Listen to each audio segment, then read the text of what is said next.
Setiap kali Lina pergi, dia hanya bisa keluar untuk makan siang pada waktu yang tetap setiap hari, atau pergi keluar untuk makan malam.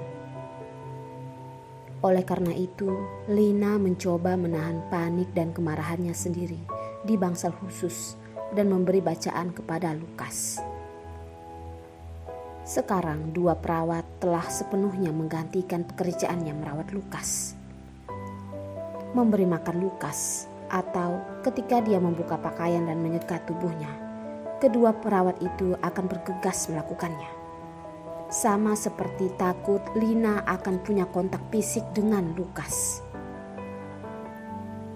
Lina juga harus duduk dengan tenang di depan tempat tidur Lukas, atau membacakan Lukas bacaan buku. Ini bukan hanya untuknya, karena ada deskripsi desain fashion dan perjalanan dunia yang dia minati. Tapi sekarang dia canggung secara mental. Meskipun dia membaca kata-kata, tetapi sebenarnya dia tidak tahu apa yang dia baca. Pada waktu makan siang, Lina meninggalkan keluarga Lu. Karena dia ingin menghemat uang, Lina saat ini menggunakan uang itu untuk membayar detektif. Jadi dia tidak akan memilih untuk naik taksi. Dia naik bus atau kereta bawah tanah. Hanya ketika dia melangkah ke depan kediaman keluarga Lin, matanya menatap rumah itu aneh dengan dalam-dalam. Telapak tangannya dipegang erat-erat. Dia tidak ingin kembali ke sini. Tapi sekarang dia harus menghadapinya lagi dan lagi. Ketika Lina memasuki ruang tamu, Lintang dan Titi sudah duduk di ruang tamu. Lintang mencibir, "Kemarilah pelacur." Tatapan Lintang menatap Lina. Semakin dia melihat sosok Lina, semakin dia merasa bahwa pelacur ini sangat mirip dengan gadis yang muncul tadi malam. Saat memikirkan ini, Lintang tidak bisa menahan amarahnya. Dia segera melemparkan gelas di atas meja kopi dan melemparkannya ke arah Lina. Gelas itu hampir jatuh kepada Lina, jatuh di kakinya, dan gelas itu hancur seketika. Titi menyentuh kepala Lintang dan menenangkan anak kesayangannya. "Putriku, jangan marah. Tidak baik jika kamu marah untuk tubuhmu. Terutama karena pelacur semacam ini. Itu tidak layak."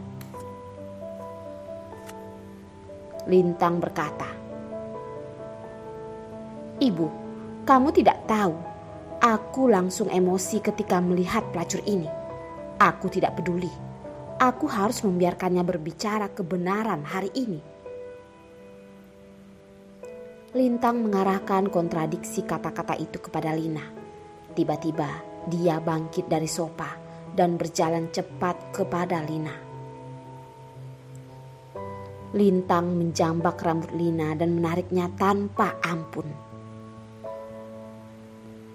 "Katakan yang sebenarnya. Apakah kamu pergi tadi malam?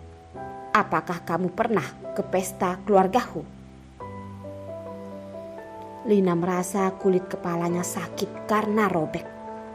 Tetapi dia tidak bisa mengatakan sesuatu yang benar. Aku tidak. Aku selalu beristirahat di kamarku. Aku tidak mengerti apa yang kamu bicarakan," ucap Lina. Apakah Lina wanita yang misterius tadi malam itu? Lintang saat ini telah melampiaskan semua penghinaan dan kemarahan konyol yang dia terima semalam. Singkatnya, kemarahannya semua diluapkan kepada Lina. Tadi malam, di perjamuan mewah keluargaku, dia dihina oleh semua orang. Seolah-olah dia hanyalah lumpur. Kesombongan ini yang membuatnya marah. Tapi sekarang dia telah mendapatkan kembali dominasinya di depan Lina. Dia bisa seenaknya menjahati Lina. Kamu masih saja berbohong ya? Aku sudah mengenalimu. Lintang sengaja menipu Lina. Jika benar, dia benar-benar mengatakannya, Lina akan sangat bingung. Mungkin itu akan mengungkapkan semuanya. Lina hatinya berdetak lebih kencang. Tetapi di tengah-tengah rasa sakit, dia mencoba menenangkan dirinya. Dia tidak bisa panik. Dia tidak bisa sepenuhnya kehilangan akal sehatnya.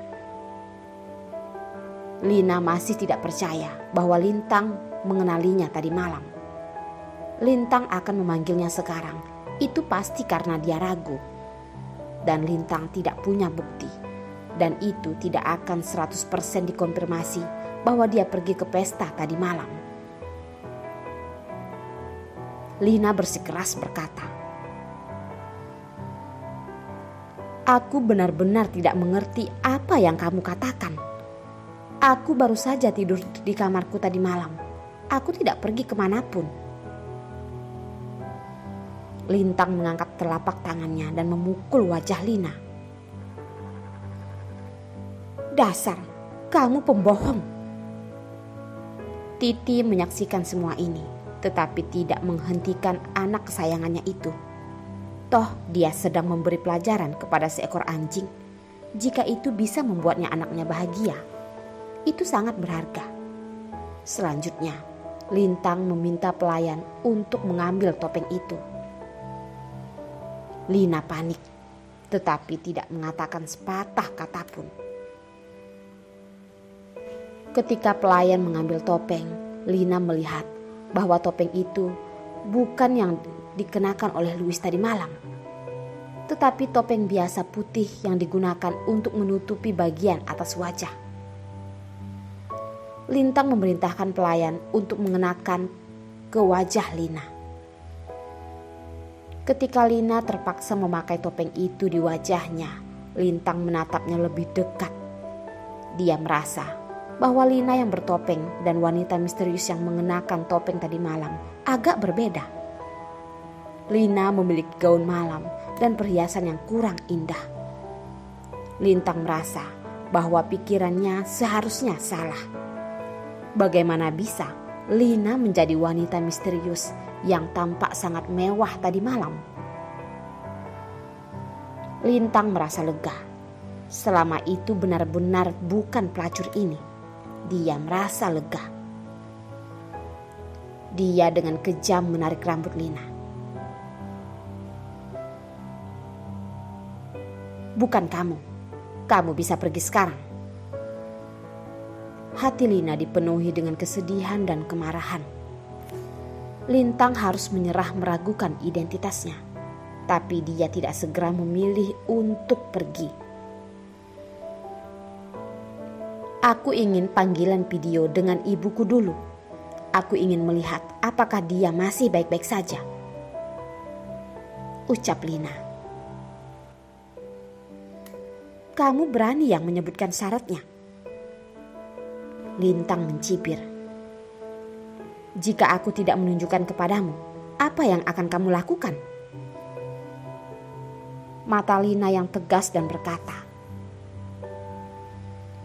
"Aku berjanji kepadamu untuk tinggal di keluarga Lu karena ibuku. Jika aku tidak bisa memastikan keselamatan ibuku, maka aku akan mengatakan yang sebenarnya tentang keluarga Lu sekarang. Ini masalah besar. Aku hanya ingin melihat ibuku sebentar." Lintang mengangkat alisnya dan berkata dengan menjijikkan, "Kamu mengancamku ya? Beraninya kamu?" Lina berdiri diam di tempat yang sama. Sesekali dia harus menghubungi ibunya dengan alasan memastikan keselamatan ibunya. Dia akan memiliki keberanian dan motivasi untuk terus tinggal di keluarga Lu. Pada saat ini, mata Titi menunjukkan sensasi cahaya dingin yang redup. Dia berkata kepada Lina, Baiklah, itu hadiah kami untukmu. Membiarkan kamu melihat ibumu. Titi membiarkan orang memindahkan komputer jaringan dan membuka panggilan video. Lina melihatnya berbaring di ranjang rumah sakit, mengenakan masker oksigen di wajahnya, dan air matanya tidak berhenti mengalir. Bu, Ibu.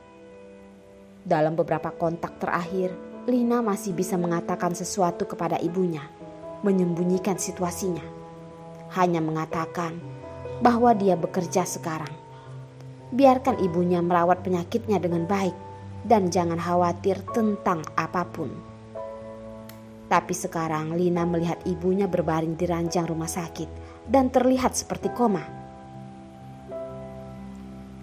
Mengapa ibuku menjadi... Titi berkata, kondisi ibumu telah memburuk. Baru saja menyelesaikan operasi, jadi masih koma.